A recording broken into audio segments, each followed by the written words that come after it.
Hello everyone, welcome to the YouTube channel.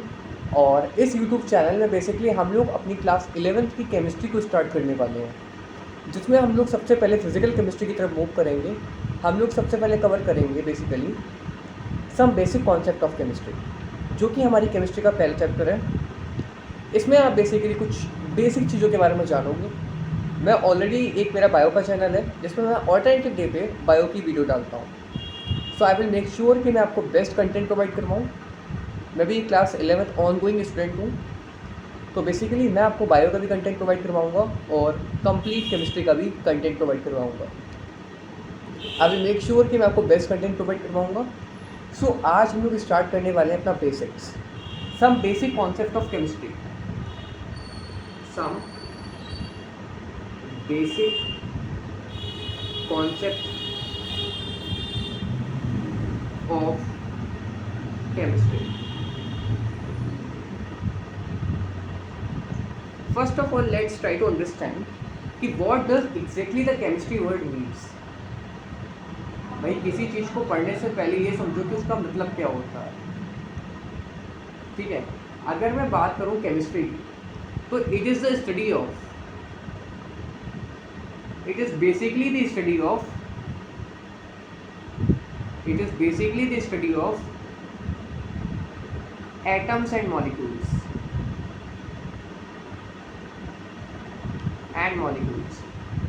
ठीक है। तो केमिस्ट्री में बेसिकली हम लोग क्या पढ़ते हैं, हम लोग एटम्स के बारे में पढ़ते हैं। आप लोगों ने 9th से स्टार्ट आपकी अच्छे से केमिस्ट्री हुई थी, जिसमें we are talking about atoms, we are talking about molecules and we are also talking about compounds. तो मेनली हम अपने मैटर के बारे में पढ़ते हैं। ठीक है, हम मैटर के बारे में पढ़ते हैं।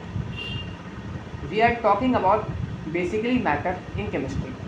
और मैटर की सबसे छोटी यूनिट जो होती है उसको एटम कहा जाता है। इसलिए we are just understanding about the atoms in this chapter.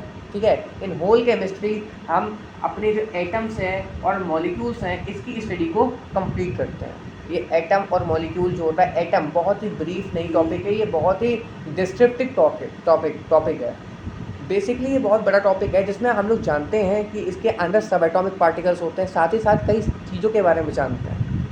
ये काफ़ी बहुत ही डिस्क्रिप्टिव टॉपिक है जो बेसिकली कंटेंट करता है इवन आपकी 3 क्लास पूरी, 9th 11th 12th, ये आपके जो 3 मेन क्लासेस होते हैं। इसमें we are talking about only atom. ठीक है, इसमें हम कंप्लीट एटम के बारे में जानते हैं। ठीक है, तो जस्ट समझो कि एटम कितना छोटा हमें लगता है, लेकिन एक बहुत ही बड़ा टॉपिक है ये बेसिकली। तो बेसिकली ये हमारा केमिस्ट्री का मीनिंग हो गया। कोई पूछता है केमिस्ट्री होती क्या है, so we are talking about it is the study of atoms and molecules. ठीक है, केमिस्ट्री के कई यूज़ हैं हमारी डेली लाइफ में, even not in our daily life, इसका हमारी डेली लाइफ के साथ साथ इंडस्ट्रियल यूज़ भी है, इसका इंडस्ट्रियल यूज़ भी है। ठीक है, इसका मेडिकल पर्पस के लिए भी यूज़ है, मेडिकल पर्पसेस के लिए भी इसका यूज़ है।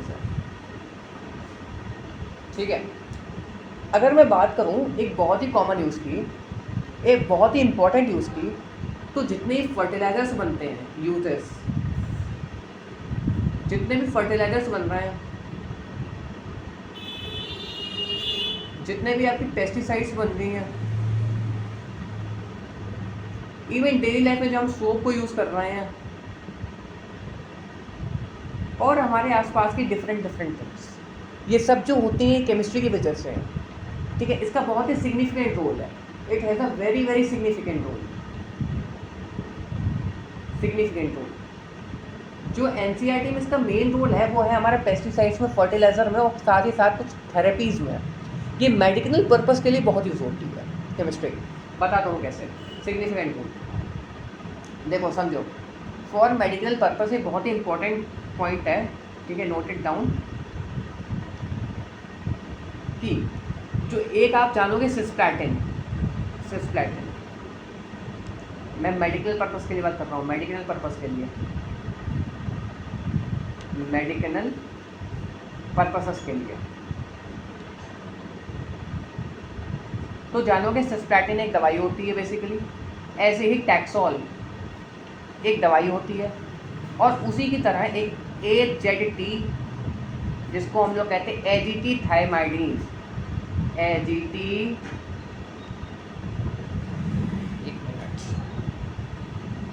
एजिटीथाइमाइडिन,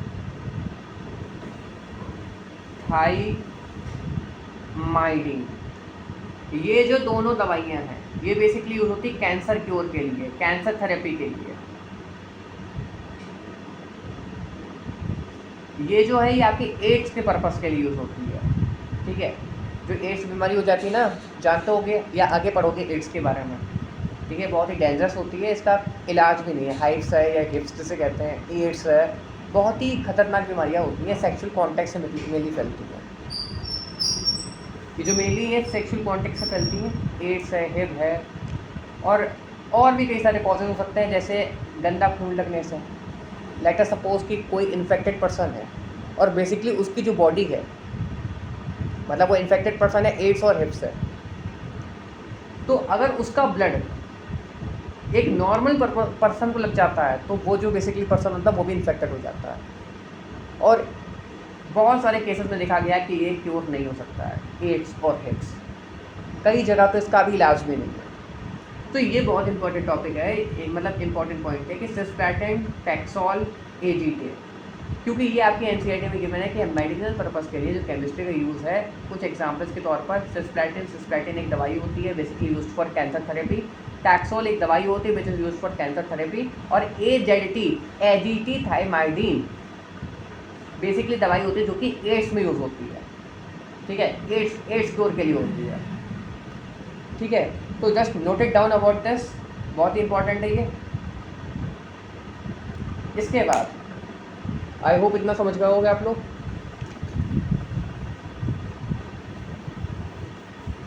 वन मिनट,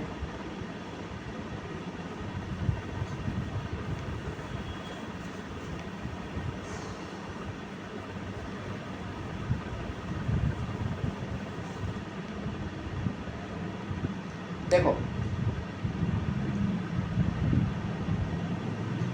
अब बेसिकली क्या पढ़ने वाले हैं हम लोग, अब हम लोग थोड़ा समझ लेते हैं एटम्स के बारे में, ठीक है। एटम्स स्मॉलेस्ट यूनिट होती है, स्मॉलेस्ट पार्टिकल है, स्मॉलेस्ट यूनिट है ऑफ मैटर। जितने भी नॉन लिविंग थिंग्स बने हैं उनकी सबसे छोटी यूनिट जो होती है वो होती है हमारी एटम, ठीक है। एटम बेसिकली आपका सेल से भी छोटा होता है, atom is very much small than the cell, ठीक है। ये एटम जो होते हैं टुगेदर, जब एटम्स का ग्रुप बेसिकली मॉलिक्यूल्स कहलाता है, atoms together forms molecules, molecules together form compounds,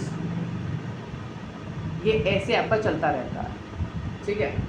तो यहाँ से हम देख सकते हैं कि जो एटम होता है ये सबसे स्मॉलेस्ट यूनिट होती है, ये पूरी ऐसी चेन चलती रहेगी और इसके अंत में आखिरी में मैटर बन जाएगा आपका, ठीक है, एक पूरा कंप्लीट मैटर बन जाता है। आप अपने आसपास की जो चीज़ भी देख सकते हैं वो सभी एटम से बनी होती है। ये जो बोर्ड है, ये देख रहे हैं, ये मार्कर है, it is just composed of atom. इसकी सबसे छोटी यूनिट जो होती है वो एटम कहलाती है। इसके बाद हम लोग जानते हैं मॉलिक्यूल्स के बारे में, ठीक है, ये एटम हो गया। अब आ जाओ मॉलिक्यूल्स के बारे में। देखो अगर बात करूँ मैं मॉलिक्यूल्स की, तो group of similar atoms, group of, अच्छा एटम्स लिखो, group of atoms is known as molecules. जब एक या एक से ज़्यादा, मतलब एक से ज़्यादा, एक नहीं, एक से ज़्यादा एटम कंबाइन करते हैं, ग्रुप होता है जो उनका, उसको हम लोग बेसिकली मॉलिक्यूल कहा जाता है, मॉलिक्यूल कहता है। एग्जाम्पल लिख लो एटम के जितने एलिमेंट्स हैं, एग्जाम्पल लिख सकते हो यहाँ पे। एग्जाम्पल आपका carbon, hydrogen, oxygen element and acid, fluorine, chlorine, ये सब, सॉरी ये सब इतने लिख लिए, ठीक है। 4 एग्जाम्पल सफिशिएंट है। वैसे भी आप जानते हो जितने भी एलिमेंट्स होते हैं बेसिकली वो एटम के अंदर आते हैं, क्योंकि एलिमेंट्स बहुत ही छोटे पार्टिकल्स होते हैं, same as like the atoms, ठीक है। मॉलिक्यूल्स जब यही जो एलिमेंट्स होते हैं, यही जो एटम्स होते हैं, ये कंबाइन हो जाते हैं। For example H2 O2 N2 S8 C16, चलिए अरे ये तो S8, ठीक है। ये आपके एग्जाम्पल हो जाते हैं मॉलिक्यूल। मॉलिक्यूल भी फर्दर दो टाइप्स के होते हैं।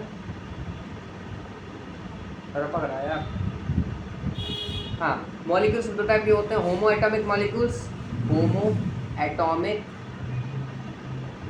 मॉलिक्यूल्स और hetero atomic molecules, hetero atomic molecules, ठीक है। होमो एटॉमिक मॉलिक्यूल्स है जिसमें एक ही टाइप के एटम्स देखने को मिले। एक ऐसा मॉलिक्यूल जिसमें एक ही टाइप के एटम अगर आपको देखने को मिल रहे हैं तो वो बेसिकली आपका होमो एटॉमिक मॉलिक्यूल कहलाएगा। फॉर एग्जांपल H2, दोनों हाइड्रोजन के दिख रहे हैं, O2, ठीक है। ये आपके कुछ एग्जांपल्स होगा, और भी एग्जांपल्स हैं, लिखते रहना आप लोग, बता रहा हूँ आपको, ठीक है।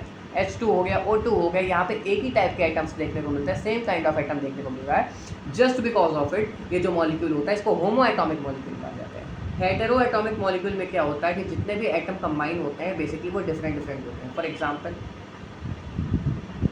अगर मैं कहूँ एक ये लड़की है, ठीक है, तो थोड़ा सा समझें आप लोग।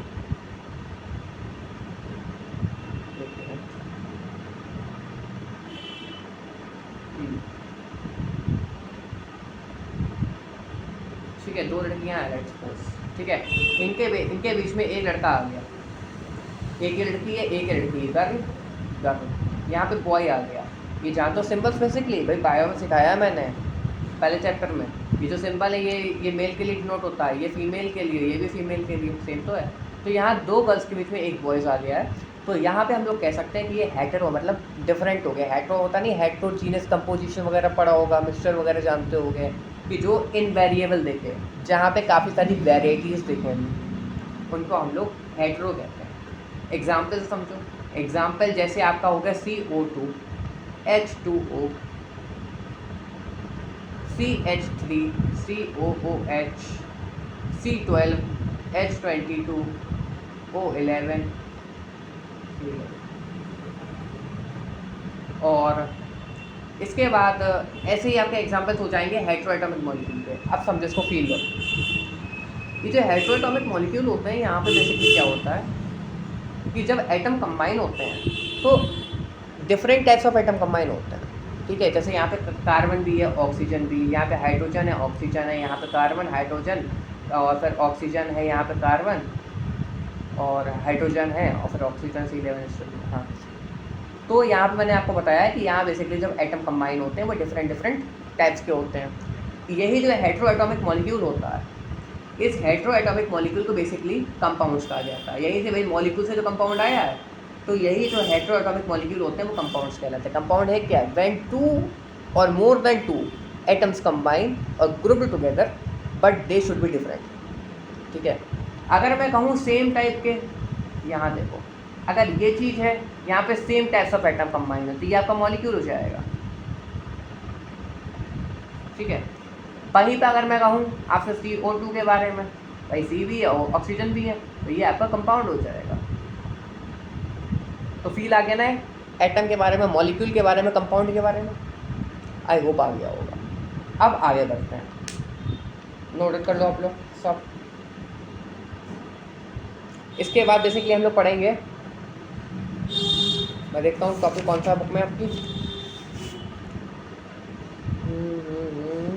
इसके बाद वी आर टॉकिंग अबाउट, अच्छा मैं कर बता दूँ आपको, फिर उसके बाद हम लोग एटम और मॉलिक्यूल में एक रिलेशन समझेंगे, ठीक है।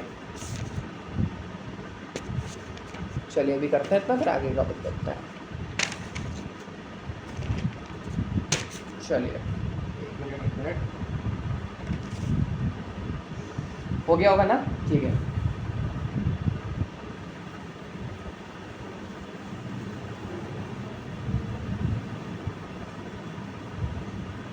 चैप्टर ही मिटा दिया।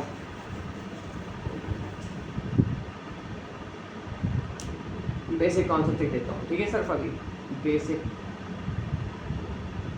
कॉन्सेप्ट्स, ठीक है। तो अब बेसिकली क्या टॉपिक हमारा,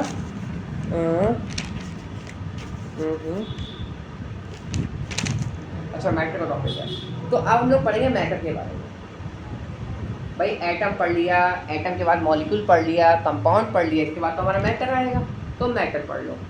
देखो, anything that have some mass,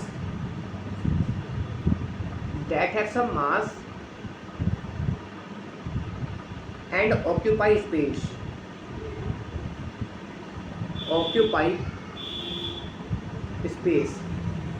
is called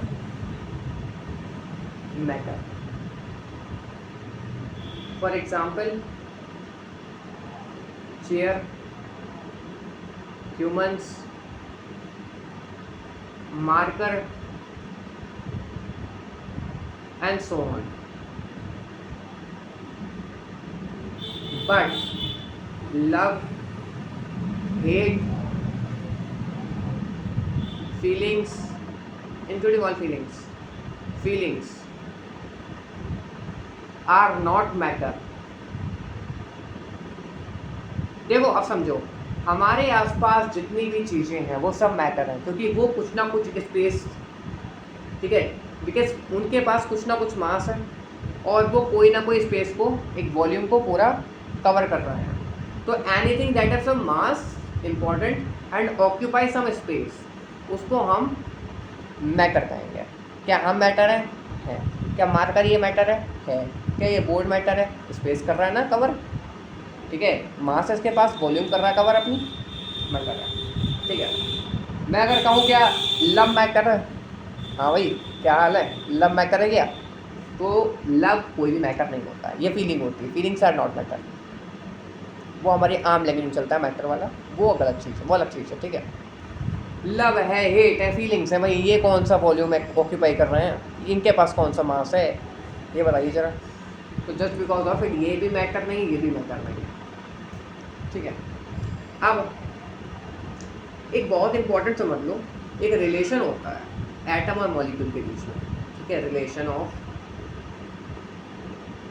मतलब न्यूमेरिकल जब सॉल्व करोगे तो तुम्हें हेल्प मिलेगी इस रिलेशन से, रिलेशन ऑफ एटम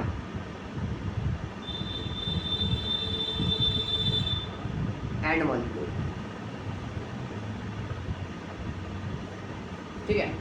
तो इस रिलेशन में क्या जानोगे कि when we are converting atom molecule, एक मिनट, तो अगर हम एटम को मॉलिक्यूल में कन्वर्ट करेंगे, मॉलिक्यूल से एटम निकालें, कन्वर्ट नहीं सॉरी निकालेंगे, आपको मॉलिक्यूल गिवन है, उससे पूछा जा रहा है कि कितना एटम है, एक पार्टिकुलर एलिमेंट कह दिया गया है, तो उस particular letter suppose C12 H22 O11, या फिर आप कोई भी एग्जाम्पल छोटा ले लो CO2, ये मॉलिक्यूल है, इसमें बेसिकली कितने एटम्स ऑफ ऑक्सीजन है, कितने एटम्स ऑफ ऑक्सीजन है, how many atoms of oxygen are there, let us suppose in 20 molecules of CO2 has how many atoms, how many atoms of oxygen. ऐसे questions वगैरह आते हैं, तो इसमें बेसिकली क्या करना पड़ता है, एक रिलेशन होता है, अगर मॉलिक्यूल से एटम में जाओगे तो इनटू होता है, एटम से मॉलिक्यूल में जाओगे तो डिवाइड होता है, ठीक है। तो एटम टू मॉलिक्यूल, एटम से मॉलिक्यूल में जाओगे तो डिवाइड होगा, और रिवर्स केस में मल्टीप्लाई होता है सॉरी गाइस, रिवर्स केस में मल्टीप्लाई होता है। उससे पहले एक और चीज़ समझ लो न्यूमेरिकल करने से पहले, कि एटॉमिसिटी क्या होती है, मुझे ये इरेज करना पड़ेगा, ठीक है। उससे पहले एक और चीज़ समझ लो एटॉमिसिटी के बारे में।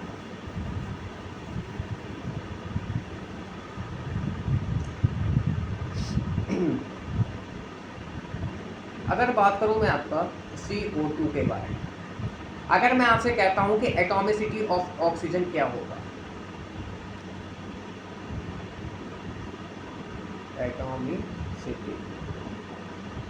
एटॉमिसिटी ऑफ ऑक्सीजन क्या होगा, तो एटॉमिसिटी होता है एक मॉलिक्यूल में कितने एटम्स प्रेजेंट है उस पार्टिकुलर एलिमेंट की। मेरी बातें सही से सुनो।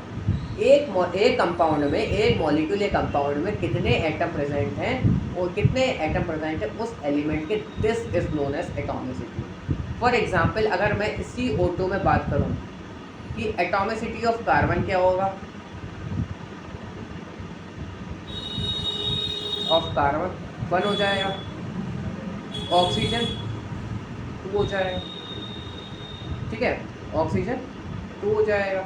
तो ये जो 2 और 1 है यही तो आपकी एटॉमिसिटी कहलाएगी कि एक पार्टिकुलर कंपाउंड में कितने नंबर ऑफ एटम्स प्रेजेंट हैं उस पार्टिकुलर एलिमेंट पे, ठीक है। अगर बात करूँ CO2 में एटॉमिसिटी ऑफ ऑक्सीजन तो बता दिया मैंने आपको 2 होगा। तो एटॉमिसिटी बहुत ही सिंपल टॉपिक है जिसमें आप लोग जानते हैं कि एक मॉलिक्यूल या कंपाउंड में कितने एलिमेंट्स, कितने नंबर ऑफ एटम्स प्रेजेंट है उस पार्टिकुलर एलिमेंट पे, ठीक है। अब मैं आपको थोड़े से इस रिलेशन पे बहुत छोटे छोटे न्यूमेरिकल्स कराता हूँ, ठीक है, जिससे आपको अच्छे समझ में आएगी कॉन्सेप्ट के बारे में। देखो पहला न्यूमेरिकल क्या है, बुक का इन 20 molecule of C12H22O11 minus sucrose has how many atoms of carbon? In 20 question 1 molecule of, ये इरेज कर दो, पूरा कर देता हूँ इरेज, ठीक है, कंप्लीटली मैं इरेज करके और यहाँ पे इसको यार पर रिलेशन में यहाँ पे लिख दूंगा, फिर यहाँ पे आपके न्यूमेरिकल सॉल्व करा दूंगा, ठीक है। चलिए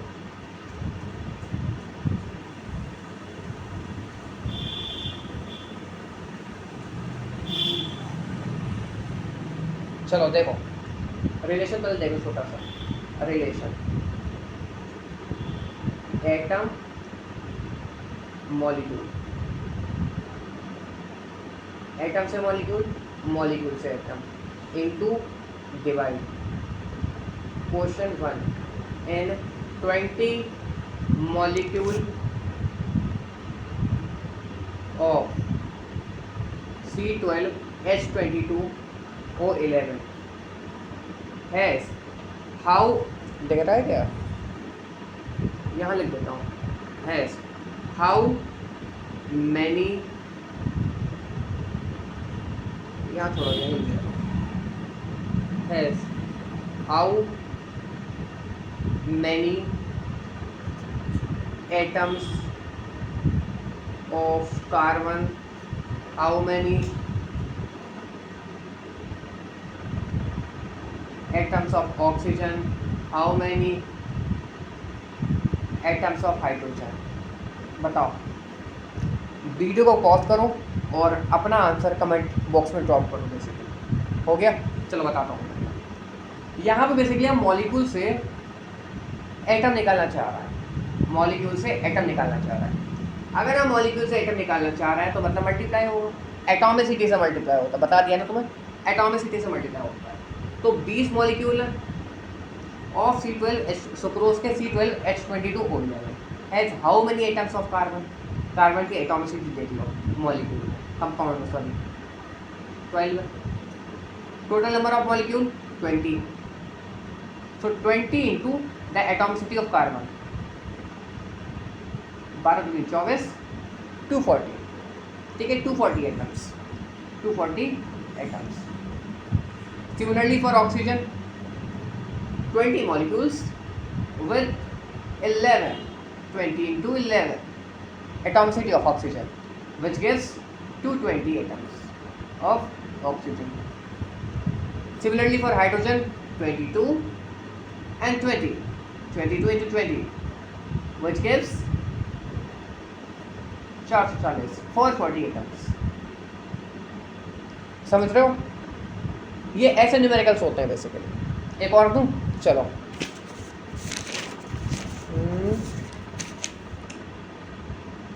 अच्छा अब इसका रिवर्स केस करो, ये दे दूँ एक और, ऐसे ही दे दूँ मॉलिक्यूल से आइटम करने वाला, दे दूँ एक और, चलो देता हूँ। Question 2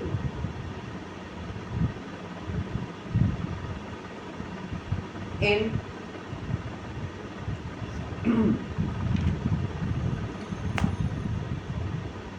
5 4 molecule of CO2 has how many atoms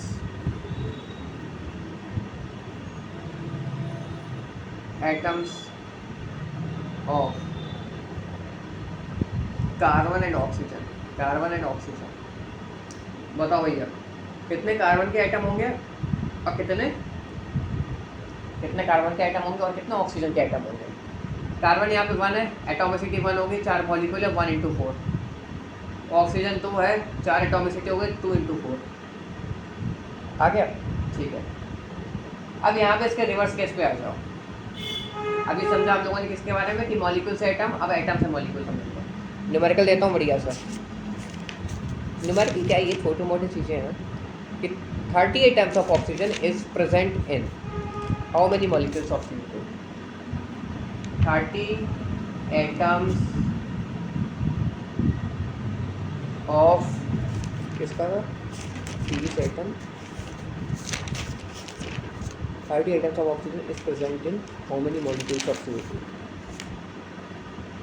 Oxygen is present in dash molecule of H2O. Atom से भी यार हम लोग एटम से मॉलिक्यूल में जा रहे हैं, ठीक है। तो बेसिकली अगर हम लोग एटम से मॉलिक्यूल में जाएंगे तो हम लोग एटॉमिसिटी से डिवाइड करेंगे। बताया ना कि एटम से मॉलिक्यूल जाओगे तो डिवाइड बाय द एटॉमिसिटी से। एक और चीज़ लिख लो, बाय द एटॉमिसिटी, और यहाँ पे multiply, similar for those cases, ठीक है। तो यहाँ एटम से मॉलिक्यूल में जा रहे हैं, एटॉमिसिटी से डिवाइड कर दो। 30 atoms of oxygen is present in, एक मिनट, हाँ न्यूमेरिकल 30 एटम ऑफ ऑक्सीजन, ये तो है न्यूमेरिकल। एक minute 30 atom of oxygen present in molecules of CO2, ठीक है। तो अगर मुझे एटम से मॉलिक्यूल में जाना है तो मतलब मैं एटॉमिसिटी से डिवाइड कर दूंगा। यहाँ पर टोटल नंबर ऑफ एटम्स कितने हैं? 30। एटॉमिसिटी ऑफ ऑक्सीजन कितना है? 1। आगे हमारा answer 30। Similar case for CO2, ठीक है। 30, यही क्वेश्चन है CO2 के लिए, ठीक है। अच्छा CO2 ऑक्सीजन के लिए मत लो आपकी यहाँ पे ले लो तुम कार्बन के लिए, या फिर ऑक्सीजन के लिए लो, क्योंकि सेम ही आएगा। कार्बन लोगे, कार्बन की एक ही क्या कहते हैं, कार्बन की जो एटॉमिसिटी वो एक है, तो वही तुम्हारा 30 आ जाएगा आंसर। तो ऑक्सीजन के लिए लो, तो CO2 के लिए लेंगे तो यहाँ पे एटॉमिसिटी 2 हो जाएगी और एटम्स, नंबर ऑफ एटम्स 30 है, तो 30/2 करोगे 15 आ जाएगा। 15 मॉलिक्यूल्स ऑफ CO2 और, ठीक है। तो ये क्वेश्चन ऐसा होता है। ये रिलेशन याद रखो कि एटम से मॉलिक्यूल में जाना डिवाइड होगा, मॉलिक्यूल से एटम में जाना तो मल्टीप्लाई होगा। अब क्या आगे? न्यूमेरिकल इसके 2 ही करते हैं, आसान टॉपिक था।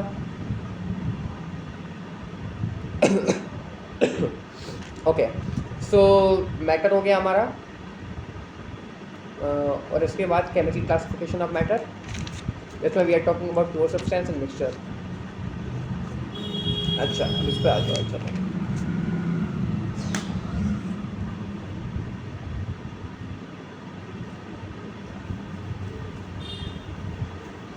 ये समझ में आया ना? ये हो पाया होगा यार।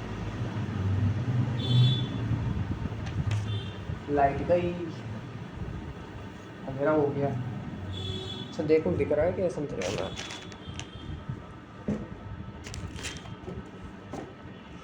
चलो सही है, विजिबल तो है कम से कम। अच्छा, तो बेसिकली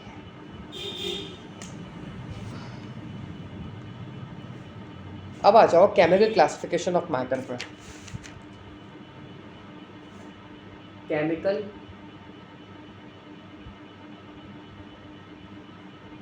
लाइट, ये तो बहुत बढ़िया हुआ। क्लासिफिकेशन ऑफ मैटर, ठीक है। अब देखो, या तो प्योर सब्सटेंस हो सकता है या फिर मिक्सचर हो सकता है। Matter can be pure substance या फिर मिक्सचर हो सकता है। बचपन की चीज़ है। मिक्सचर में होमोजीनियस, हेट्रोजीनियस। ये मैं बेसिक्स क्लियर करवा रहा हूँ आपको, ये बुक में गिवन है। यहाँ पे एलिमेंट्स के बारे में पढ़ोगे, ठीक है।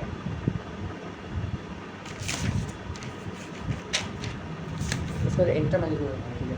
हाँ, तो क्या कह रहा था मैं, होमोजीनियस, हाँ, एलिमेंट्स और कंपाउंड्स के बारे में पढ़ोगे, कंपाउंड्स के बारे में पढ़ोगे। तो अगर हम एलिमेंट्स के बारे में पढ़ रहे हैं तो मतलब हम एलिमेंट्स बेसिकली हमारे प्योर सब्सटेंस होते हैं, कंपाउंड्स हमारे प्योर सब्सटेंस है, मॉलिक्यूल वगैरह ये सब आपके प्योर सब्सटेंस में आते हैं।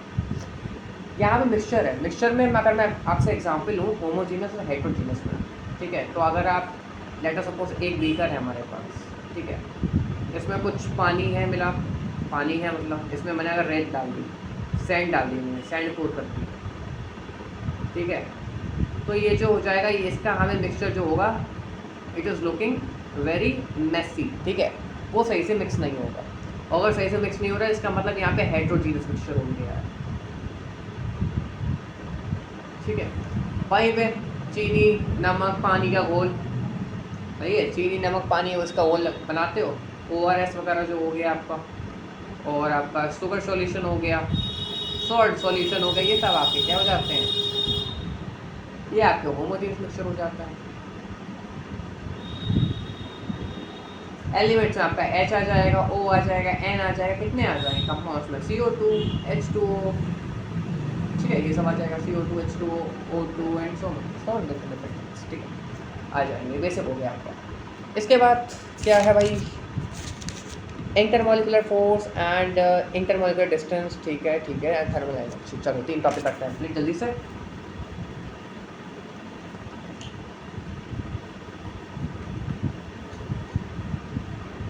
यार समझ तो रहे हो ना तुम लोग, प्लीज़ बताना भाई, मैं भी बच्चा हूँ यार, पढ़ाने वाला थोड़ी ना हूँ टीचर, ऐसा भी आई थिंक मैं देखो सही तो पढ़ा रहा हूँ, ठीक है। बाकी तुम लोग बताना कमेंट में कैसा सब सही लग रहा है, अच्छा लग रहा हो बताना, जैसा लग रहा हो बताना, ठीक है। ओके, सो अब क्या है हमारा, अब हम लोग पढ़ेंगे इंटरमोलिकुलर फोर्स के बारे में, इंटरमोलिकुलर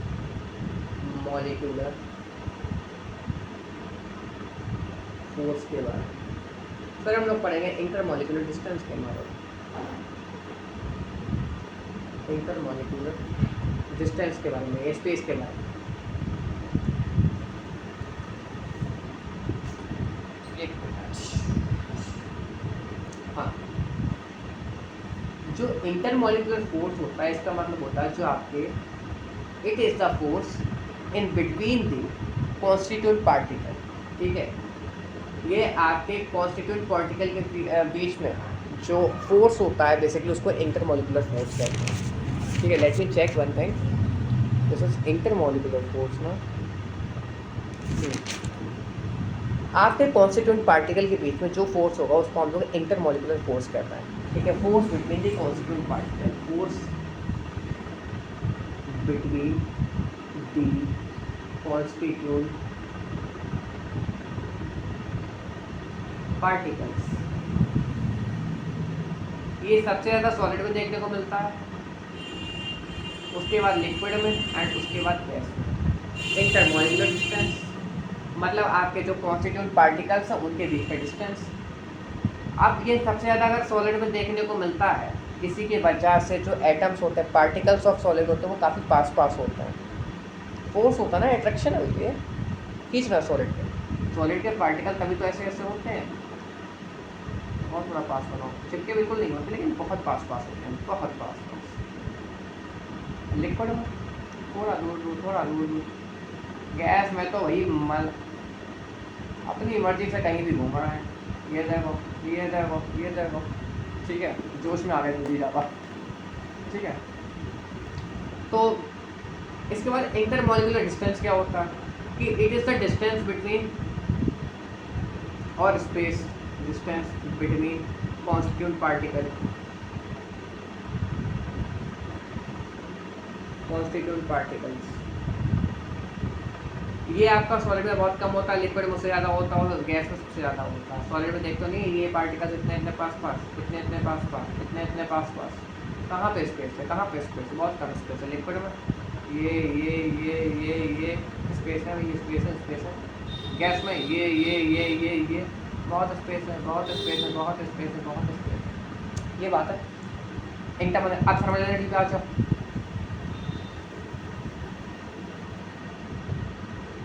थर्मल एनर्जी पर, thermal energy, energy which is produced energy which is produced by the movement of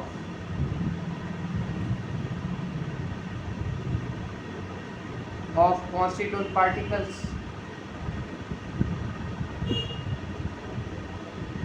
पूरी दिनों में बाइंडर पढ़ रहे हैं, क्लास लॉन्ग होगी काफ़ी, 15 से 20 मिनट और लगेगा अपने आप को, और फिर उसके बाद मैं बाइंडर कर दूँगा क्लास आपके क्लास। ठीक है, मतलब फर्स्ट जो आपका पार्ट है of the chapter some basic concept of chemistry वो हम लोग कंप्लीट कर लेंगे आज। ठीक है, और फिर मैं बता दूंगा आपको कि लाइक ऑल्टरनेटिव, जैसे आज एक पार्ट आ गया, ठीक है, एक पार्ट आपका परसों आएगा, परसों या तरसों आएगा। ठीक है, मतलब 2 से 3 दिन में आपका एक हर पार्ट आता रहेगा। काम मुझे करना पड़ता है ना स्कूल वगैरह का भी, उसमें टाइम नहीं मिल पाता, लेकिन जब टाइम मिलेगा आई एम श्योर कि मैं आपको कंप्लीट करा दूँगा। आज पार्ट आ गया, परसों या तरसों में एक और पार्ट आ जाएगा। ठीक है, चलो अभी ये देखते हैं। Energy which is produced by the movement of constituent particles. ठीक है, पार्टिकल्स ये सबसे कम होता है किसमें? सबसे कम होता है आपका सॉलिड में, फिर लिक्विड में, और फिर गैस में। ठीक है, फिर गैस में। अब एक बात समझो कि इंटरमॉलिकुलर फोर्स जो होता है वो सॉलिड में सबसे ज़्यादा होता है, लेकिन गैस में सबसे कम होता है। और यहाँ पे जो हमारा थर्मल एनर्जी है वो सबसे कम सॉलिड में है और गैस में सबसे ज़्यादा है। समझ रहे हो ना डिफरेंस? कि वहाँ पे इंटरमॉलिकुलर अगर फोर्स की बात करें तो हमारे गैस में कम होता है और सॉलिड में ज़्यादा होता है, और यहाँ पे थर्मल एनर्जी जो होती है वो सॉलिड में बहुत कम होती है और गैस में ज़्यादा होती है। ये कुछ बेसिक चीज़ें थी, जान लो, नहीं आना इनसे, बेसिक डेफिनेशन पर याद कर लें बुक, क्योंकि एग्ज़ाम्स में काम आ जाएगी। जो तुम्हारे स्कूल्स के बोर्ड्स वगैरह होंगे या 11th में, अभी तो एनुअल होगा, यूटी होंगे, उन सब में। इसके बाद एटम हो गया, मैटर हो गया, केमिकल क्लासिफिकेशन हो गई, इंटरमॉलिकुलर फ्लूइड्स। अच्छा, फ्लूइड्स बता दूंगा, फिर थर्मल एनर्जी तो हो ही गई तुम्हारी। ओके, एंड फिर क्या रहेगा गाइस?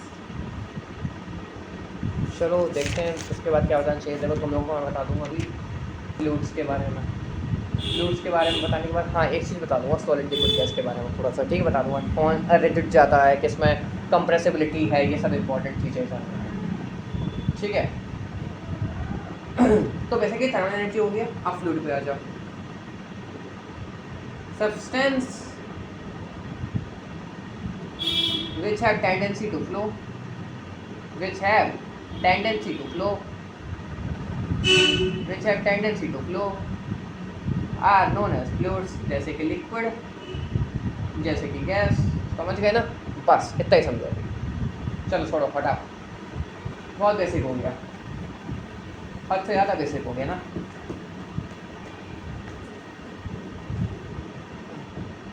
ठीक है, अब आ जाओ भाई। मैटर बताया स्टार्टिंग में,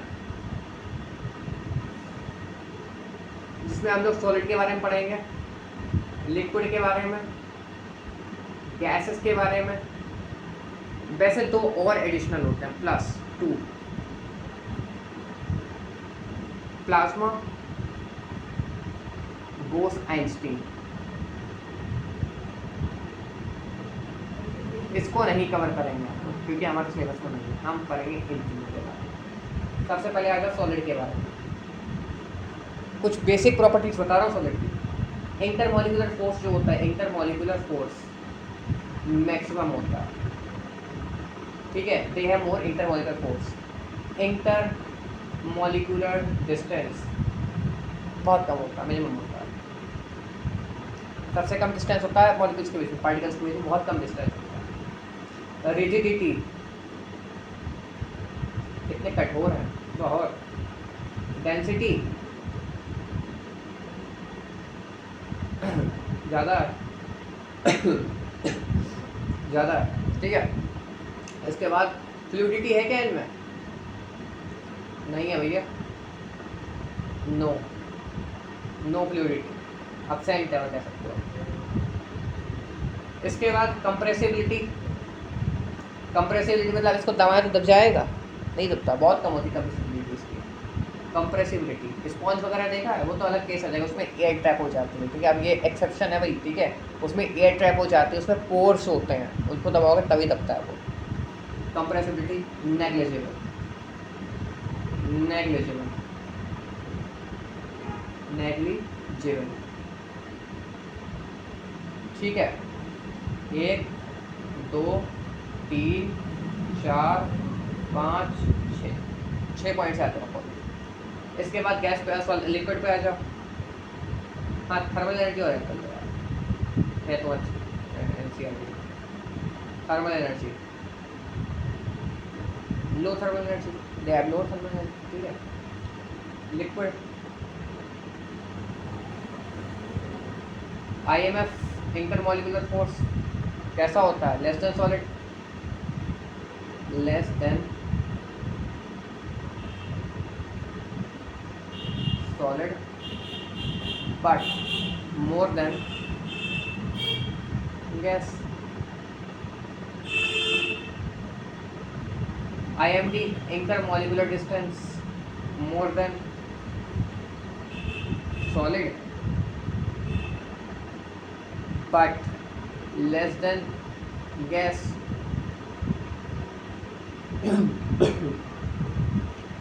Rigidity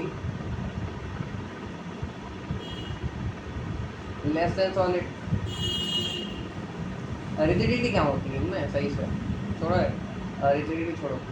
डेंसिटी,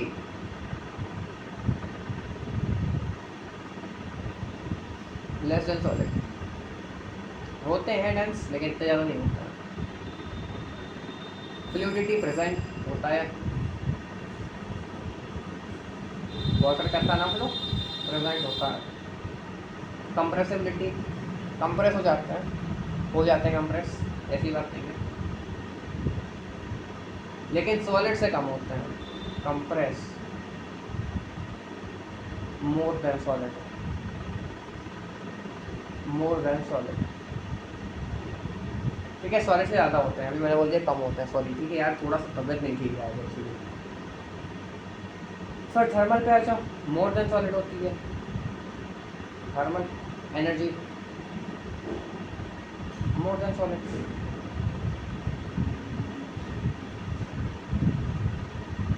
समझ गया? यहाँ पे आ गया गैस के बारे में निकलो, फिर बाइंड अप करता क्लास। ये चलो मैं बता दूँ तुम्हें प्लाज्मा बोस एंड स्ट्रीम के बारे में। अगली क्लास में बताऊँ या अभी बताऊँ? चलो अगली क्लास में बताता हूँ, ठीक है। नेक्स्ट क्लास सही है। गैस पे आ जाओ, intermolecular force IMF very low, very low. Intermolecular distance very high, ये सब में हाई हाई बहुत है। Fluidity yes present, compressibility yes present,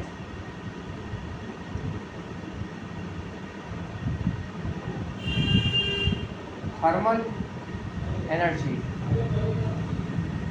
yes more than solid and liquid, ठीक है। हो गया तुम्हारी क्लास आज की, डन, ठीक है, डन हो गया, सब हो गया आज का। So guys this is all about today's class, I hope पसंद आया होगा।